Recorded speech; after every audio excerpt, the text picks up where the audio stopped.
Selamat pagi jemaat yang terkasih dalam Tuhan kita Yesus Kristus. Kembali dalam perenungan kita Road to Fruitfulness. Kita akan merenungkan kitab Amsal pasal 11 ayat 24 sampai 25. Demikian bunyi firman Tuhan. Ada yang menyebar harta tetapi bertambah kaya, ada yang menghemat secara luar biasa namun selalu berkekurangan. Siapa yang memberi berkat diberi kelimpahan, siapa memberi minum, ia sendiri akan diberi minum. Saudaraku, hemat tidak sama dengan pelit. Hemat adalah sifat yang berhati-hati, penuh perhitungan dalam menggunakan mungkin uang, tenaga, pikiran, waktu, dan sebagainya. Dia tahu mana prioritas, mana yang tidak. Sedangkan pelit adalah sifat yang berlebihan untuk tidak menggunakan. Bahkan sekalipun sesuatu itu memang dibutuhkan. Itu sebabnya New International Version menerjemahkan ayat ini dengan kalimat withholds unduly. Artinya saudara-saudara, menahan terlalu banyak atau menggenggam tanpa mau melepaskan. Itu gambaran saudara-saudara orang yang quote-unquote pelit.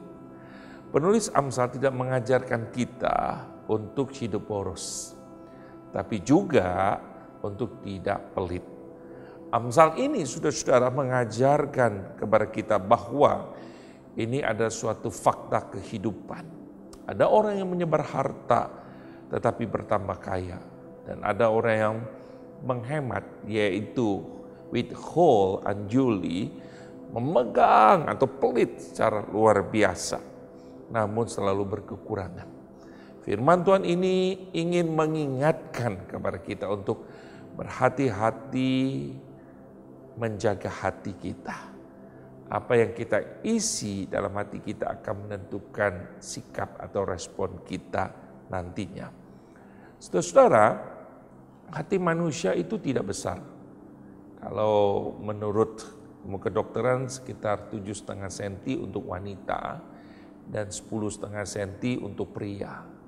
Namun hati manusia yang belum dibaharui dan terpuaskan dalam Tuhan tidak pernah akan cukup untuk menampung seisi dunia ini. Tuhan Yesus dalam Lukas 12 ayat 15 pernah berkata, berjaga-jagalah dan waspadalah terhadap segala ketamakan, sebab walaupun seseorang berlimpah-limpah hartanya, hidupnya tidak bergantung daripada kekayaan itu.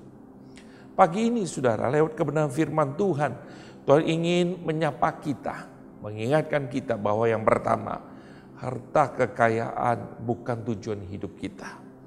Itu sebabnya jangan banyak mengalokasikan hidup kita kepadanya.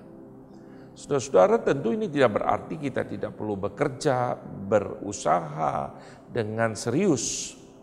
Saudara, ada orang yang menaruh seluruh hidupnya pada harta kekayaan, sehingga bukan lagi yang memilikinya, tetapi sebaliknya harta kekayaan itu memiliki dia. Ia menjadi hamba dari harta kekayaan itu. Saudara, yang kedua, harta kekayaan yang Tuhan titipkan atau berikan kepada kita, semestinya itu menjadi sebuah sarana alat untuk memuliakan Tuhan. Matematika Tuhan itu berbeda dengan kita.